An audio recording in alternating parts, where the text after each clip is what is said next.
Welcome to the Untangled Mind podcast. I'm Piper Harris, a licensed professional counselor specializing in integrative CBT for trauma and anxiety, where I help you untangle your mind. As the year comes to a close, there's a familiar pressure to jump straight into New Year's resolutions, whether that be new goals, new habits, or new promises. But before we ask who we're going to be next year, I think it's a more important question that needs to be asked that most people avoid. What actually happened this year, and how did I respond to it? I've practiced year-end reflection for many years now, both personally and professionally, and I look forward to it precisely because it isn't always comfortable. It's not self-congratulation and it's not self-punishment. It's an honest accounting. So today I want to talk about how I approach year-end reflection, how Untangled Mind has evolved this year, and how you can do a meaningful reflection on your own without falling into shame or avoidance. Let's get to it.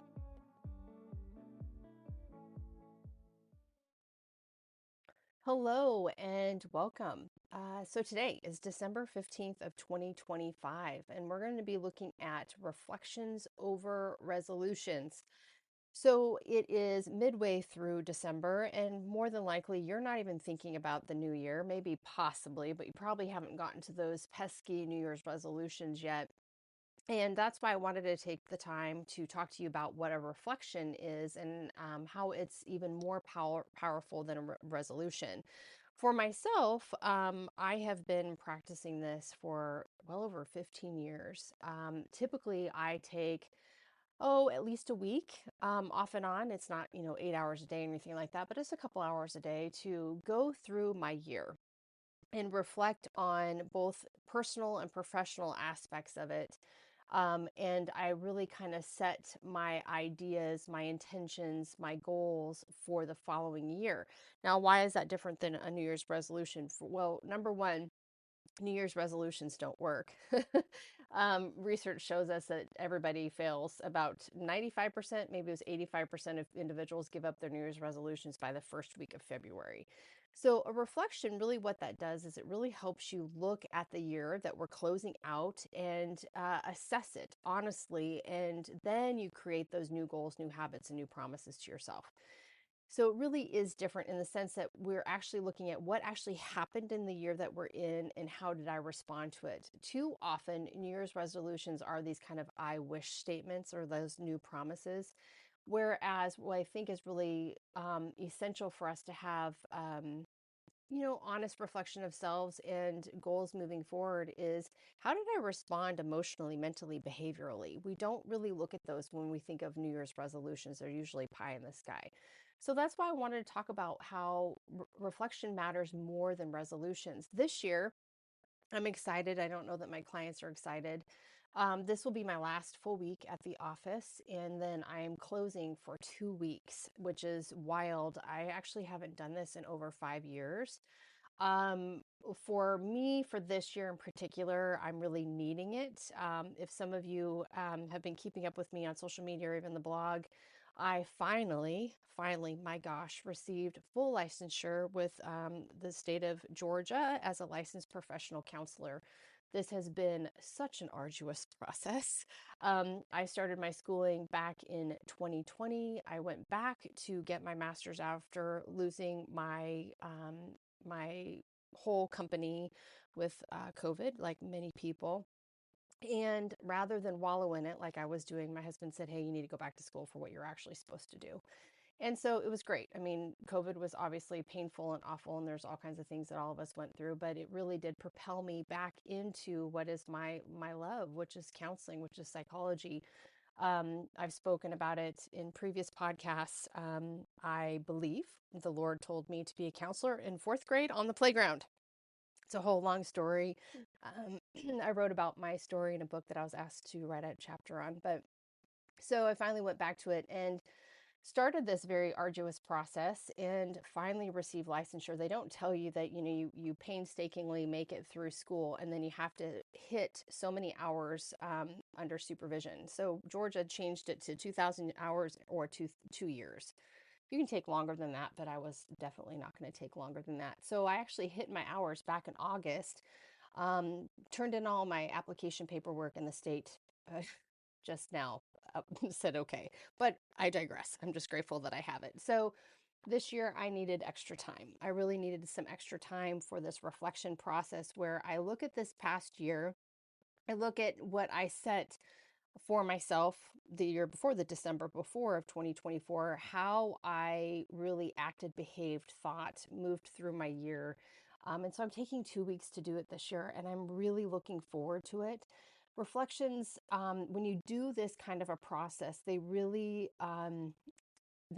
help you focus on find that clarity in what you're looking for, clarity on yourself for the year that's you're within, and clarity to help you provide who you want to be in the next year. So I think the difference here is that resolutions really focus on like exerting this kind of weird wishful thinking control on things, whereas this reflection process really allows us to focus on clarity. And what happens is that what I see oftentimes with resolutions is that a lot of people, they can't really choose wisely for their future if they're not honestly looking at their past or who they are today. And what I also see with this process, because listen, it is not always a fun process. The reflection process is a lot of times people avoid it. And the avoidance really masquerades around as optimism or even some other excuses like imposter syndrome, that sort of thing. We'll talk about those, but most people skip reflection because it allows them to remove that plausible deniability, right? It's like, I'm going to skip this because I did great this year, even though those same issues keep following me around. So most people prefer setting intentions, and I know I'm kind of using those words interchangeably rather than examination. When I use the word that I am setting intentions for my next year, it's because I've done so through deep scrutiny of self and examination. And I'll explain the difference between bad scrutiny, good scrutiny. But here's the thing. When all we do is prefer our intentions over examination, we don't change our patterns at all. And so just our patterns can't change just because our calendar does. And we have to understand that just because 2026 is right around the corner doesn't mean we are changing unless we do a really deep, thoughtful reflection process. Growth does not come from wanting better outcomes. Like my husband's grandfather used to say, and it's pretty crass, you can want one hand and crap in the other. Which one is going to fill up faster? So growth doesn't come from wanting better outcomes. It really comes from understanding your actual patterns under pressure. And so that's what we're really going to be discussing today. So when we're looking at self reflections over resolutions and why I think they're different, the first thing that we have to understand that there is a key balance between self-congratulation, right? And that kind of masquerading around as like everything is awesome, and self-flagellation. So I often think about this as on a continuum. We have to be able to first really be honest about that narrow space in between those two extremes. Now, what I think is really helpful is let's define what an over the top self congratulation looks like and what self flagellation looks like. Because again, those are our two opposing ends of the continuum, right? But if we don't define them, we won't know when we're starting to butt up against them. You can kind of think of them as our guardrails on the highway, right? Like if we start hitting that guardrail or we hit those strips, it's like, oh crap, I'm going into like the self congratulation, I'm awesome, or oh crap, I'm over here at self flagellation, I'm just beating the hell out of myself. So they're the rumble strips on the road to keep us focused on honest reflection that lives in that narrow space between these two extremes. So self-congratulation can be like, yeah, I did everything right. Everything was great. I mean, I was amazing this year. So obviously, no one is amazing. No one is awesome. No, every single 365 days a year. There's no way.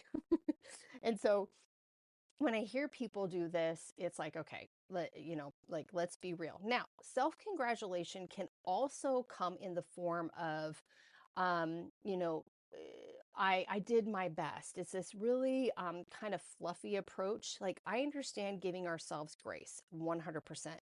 But if all you do is give yourself grace, you start to use that as an excuse. So be aware of that on the self-congratulation side. Now, the self-flagellation side, obviously, this is where we get stuck on the Eeyore kind of mindsets, right? Is, everybody hates me, nobody likes me, guess I'm going to go eat worms. You're sitting there beating yourself with a stick. Self-flagellation doesn't help you at all. So one side is self-congratulation. So you're minimizing mistakes, you're reframing survival as maybe success, maybe you're avoiding a responsibility under this banner of self-compassion. And then on the other side is self-flagellation, where you're going to see that rumination, you're shaming yourself, or you're replaying this year as a list of failures.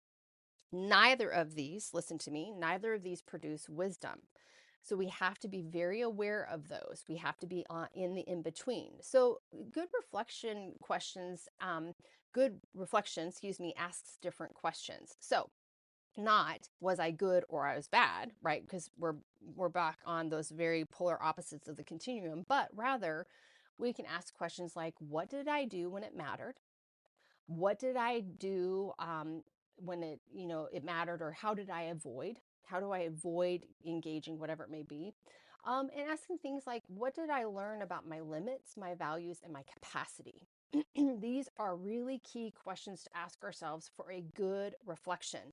And when you go through a year of reflection, everybody's different. For myself, because I've been doing it so long, I have quite the process. I'm a big journaler. I try to journal every single morning. I do this in combination with my scripture reading, my prayer, that sort of thing. So I actually go through my journals for the whole year, and I'm asking these questions because they're the filter that I need to look through rather than am I good, am I bad?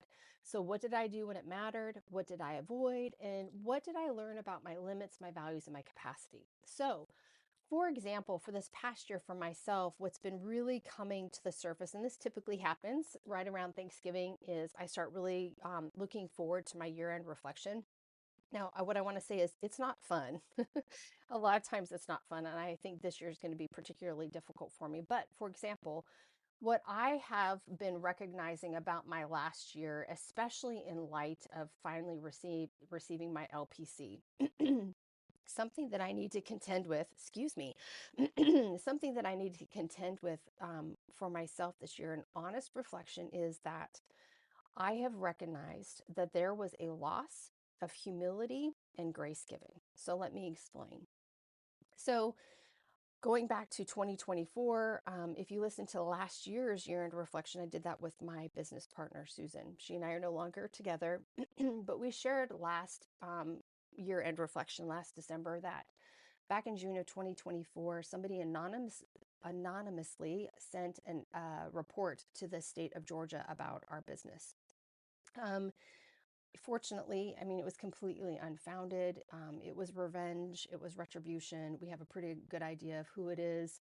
Um, and it cost us tens of thousands of dollars. And it was just a really painful process.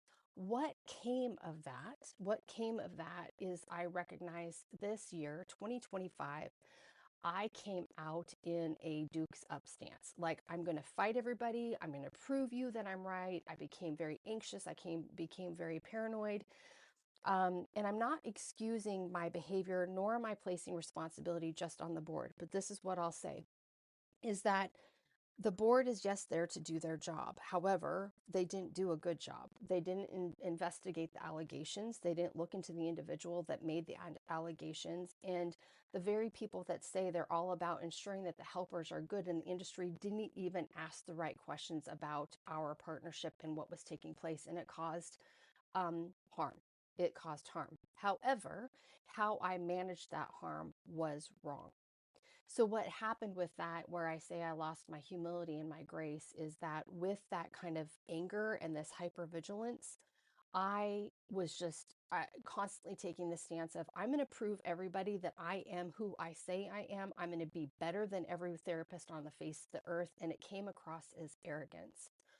Um, I don't like saying this out loud. It's embarrassing, but you can read it. You can read it in my or in my blogs. You can hear it in my podcasts. You can hear that stance of lack of humility, of like, screw you, come after me. I'm going to prove myself. Um, I don't like sharing this because it's embarrassing. However, the reason I'm sharing it is if I'm asking you to step into real, actual, honest reflection, then I have to do the same and I have to share the same with you. And so I recognize that this is what came out. What also came out was this lack of grace in the sense of Even in my personal life, we had some issues happen with family members, and I just, I got angry and I didn't afford grace. And because people weren't doing what I thought was the right thing. Well, who the hell says that my way is the right way, right? So that's where I'm saying that in the last few weeks, I've really recognized, oh, that's something that I really need to contend with is that loss of humility of and grace. How did I respond to these allegations? How did I respond to the corresponding year? Not well. But this is what I want to say is the painful points that we find in our self-reflection are absolutely the most informative. They suck, I understand, but they are the most informative. Pain is data, not condemnation. Is there a part of condemnation with what I'm saying about myself? Yeah, of course. Because how am I going to change? If I'm like, oh, I'm fine, then I'm still an arrogant jerk. If I'm like, oh, well, it's okay because I had such a bad year, then I'm dismissing my responsibility taking, right? So pain is data, it's not condemnation. And really, what it's telling me is that resistance is information that I need to sit down and honestly assess and reflect on to ensure that I shift the way that I approach 2026. And here's the thing, too, is oftentimes when you're doing a reflection, especially if you do it year after year, you will find repetition. And repetition is a teacher. Have I lost humility and grace over the years? Of course, everybody does. I don't know if it was as severe as this year. But we have to be aware of when we start doing our assessment of reflection, um, if you're seeing a repetitive theme, you have to be aware that this is something that's there to teach you. This is information. So we've got to look at that honestly. So I want you to consider these things. I want you to ask yourself, where did you feel friction this year? Where was the friction? How did that feel? What did it look like? Was the friction with you? Was the friction within your interpersonal relationships? Now, if you say it was in interpersonal relationships, are you taking responsibility for yourself? Now, if you're only seeing within yourself, okay, if you have friction just within self and maybe you're having a hard time reaching goals or whatever it may be, what was standing in your way? What caused that friction? We have to really assess that. How about this question? What conversations were delayed? This year for me and for Untangled Mind, it was a year full of avoided conversations and conversations that came about in a way that that I didn't want them to. So, what conversations were delayed and what happened when you delayed them? How about this one? Where did fear, exhaustion, or control drive decisions? And when you think about that, the fear, exhaustion, or control, what was propelling that? Does that make sense? Not just the fear, not just the exhaustion, not just the control, but what was the thought, right? We're getting back to the CBT. What was the thought that was driving those things?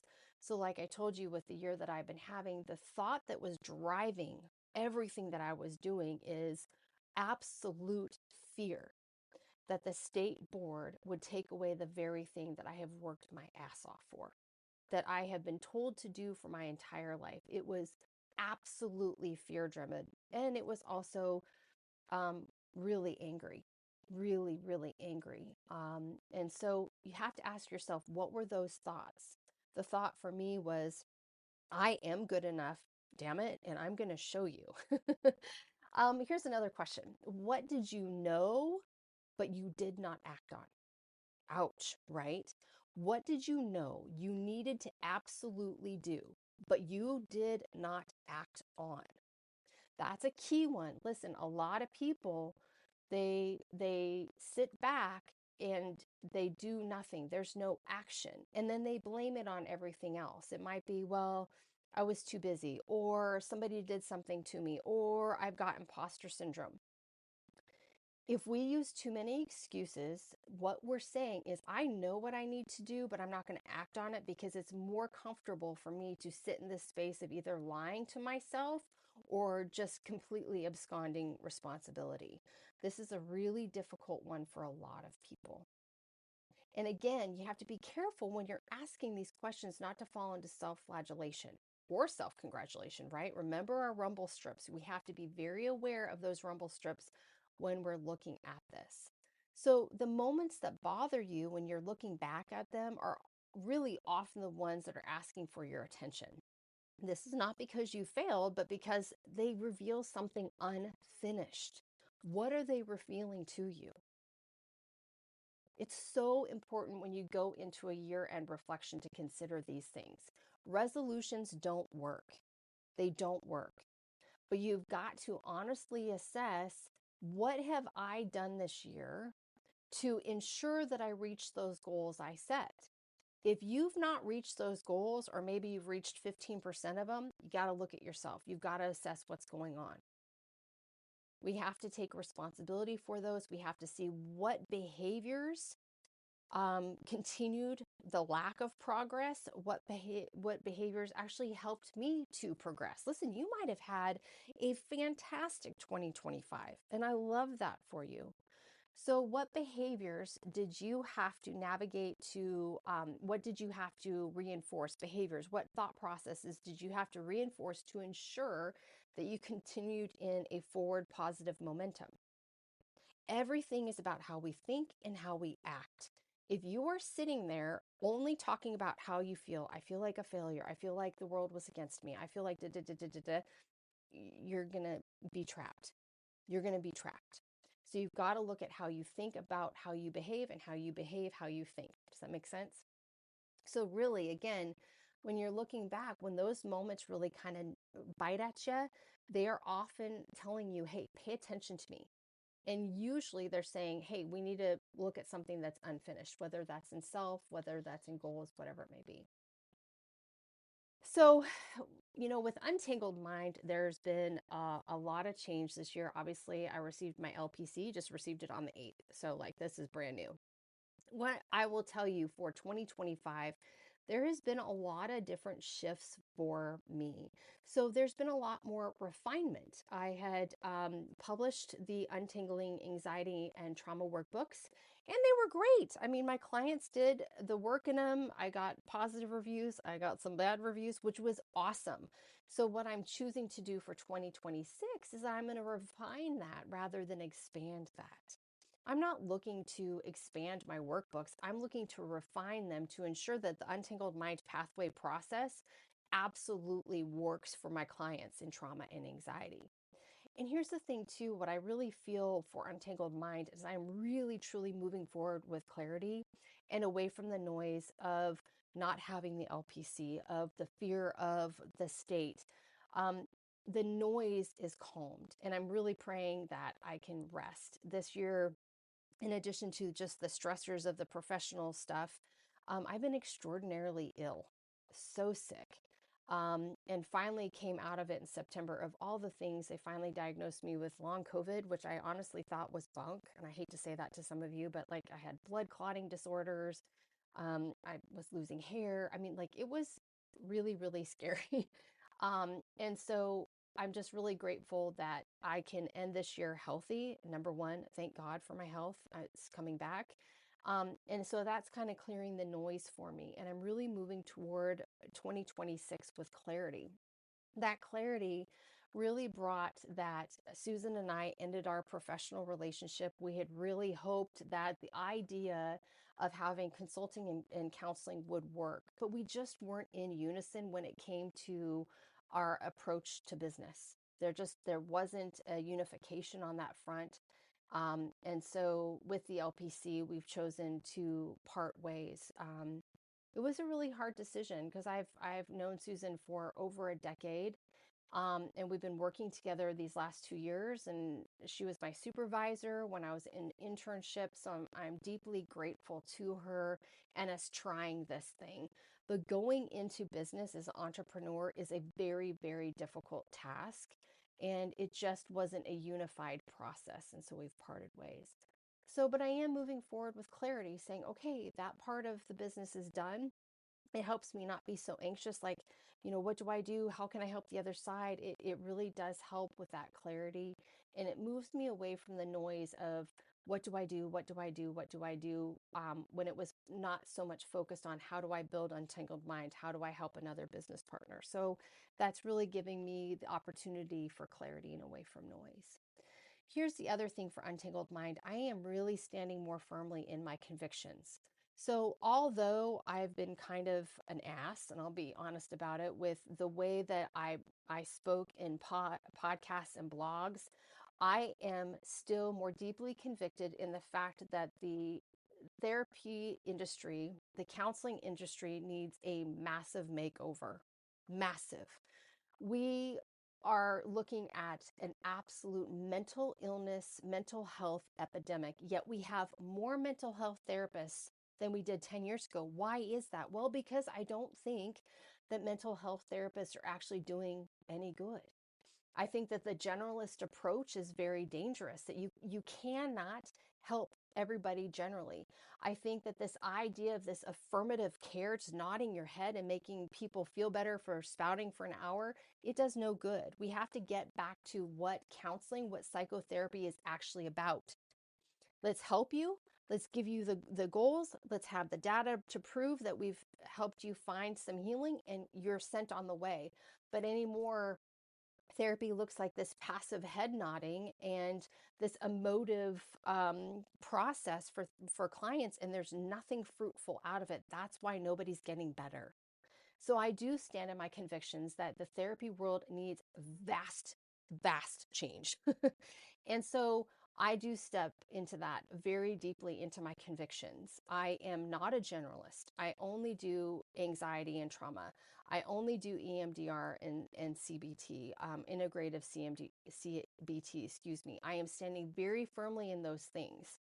I'm standing very firmly in my processes. I'm not going to look at every different kind of process across the board and say I can do 15 different therapeutic approaches. No, I'm actually using approaches that are data driven, that are proven by research, because too much of what's coming out in this therapy world is, oh, we just think it works. That doesn't work for me. That's not good. We got to tighten these things up. So I'm standing firmly in those convictions. I'm also standing firmly in my convictions as a Catholic, as a Christian. I am allowed as a Catholic Christian to tell you what my belief systems are. If you don't agree with them, then you don't have to see me as a therapist. There's plenty of therapists out there, but I'm not going to be quiet as a lot of people in the industry have told us to be. I'm not doing that. So I do know that I'm standing so much more firmly in my convictions. I'm standing firmly in the systems that I built. The Untangled Mind is premier counseling. I don't believe in a huge, vast roster of clients. That's not fair to them. It means, though, that I do have a higher price point, but it's because I give you so much more. That's why I do assessments and monthly reassessments and summaries, and launching in 2026, a client only video hub, newsletters, podcasts, blogs. I'm doing what I can to make myself stand out, get everybody the tools they need, and then they can go on their way. So, for the year end of Entangled Mind, I am standing firmly in my convictions, and it feels really freaking good. And I'm letting go of what no longer aligns. You know, we have to consider those things. Sometimes we have to let go. So this year at Untangled Mind wasn't really about doing more. It was about doing things more honestly. So I was tightening language, clarifying my values, refining how I provide care. And listen, not everything worked. Some things required correction, and that's exactly what reflection is for. For example, there's a point in one of the workbooks where I have them do externalization of voices, and I'm telling you, it fell flat with almost everyone. So that sucker's out in the revisions. So I've done those things that required correction, and that's necessary. And personally, my year end review is really going to focus on grace and humility, because I really felt like the lack of those this year was a real sticking point that needs concerted effort, needs me to contend with it, needs me to assess this, needs me to ask forgiveness of the Lord with, needs me to reflect on how I'm going to behave in the new year. And, the problem with this thing that I'm seeing of grace and humility is that it did affect my year professionally. The idea that I had to show up to fight, that's not a good way to show up. So this year of reflection, I'm really looking forward to it. I'm already kind of there, as you can tell, but I can't wait to sit down and put pen to paper. So, how do you do your own year-end reflection? Number one, look at your patterns, not just events. Now, sometimes a lot of people like to do a timeline. That's kind of basically what I do with my journals. But look at patterns that show up, not the events themselves. Number two, notice emotional reactions and resistances. Okay, so you're going to see that. If you have an emotional reaction, ask yourself, what am I reacting to? Is it a perceived issue or is it something I've done? Like, really be assessing. You can't say everything is everybody else's fault. You're not going to get anywhere if that's how you look at life. Number three, I want to ask where your values were integrated or not. This is also very important for you to consider. Where do your values, where have you seen them integrated in your work or where you don't see them? And finally, identify what you're carrying forward and what you're releasing. So important. We have got to be honest with ourselves that this is what we're going to be doing. Now, as I said before, this isn't something that you rush through in just an afternoon. You have got to do this in a structured way. This kind of reflection, you need it. So for you, I've actually created a year in reflection packet, and it's available for complimentary download on the website, on my website under the resources. And it's not a resolution planner. I want to make that very clear. It's designed to help you examine patterns, decisions, values, and behavioral responses without shame and without avoidance. It's really key that you have some sort of tool to help you with this, especially if you're not like me and you don't journal, that sort of thing. So again, you can find that on untangledmind.net under resources, and you can find the downloadable workbook. So again, take your time with it. That's what you need to do with it.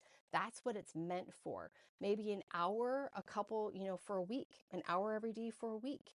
So it's not about punishing yourself. It's not about excusing yourself, but it is about understanding yourself. And how I've developed the workbook for this year is I've used it through the lens of the big five. And so you'll learn more about the big five.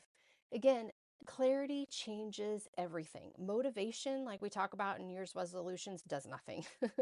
And I really hope that this conversation today gives you a different way for you to close out your year and to build your 2026.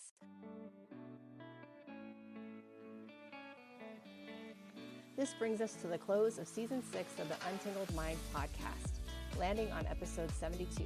That in itself is something I don't take lightly. To those of you who have listened, whether this is your first episode or you've been here for years, thank you, truly.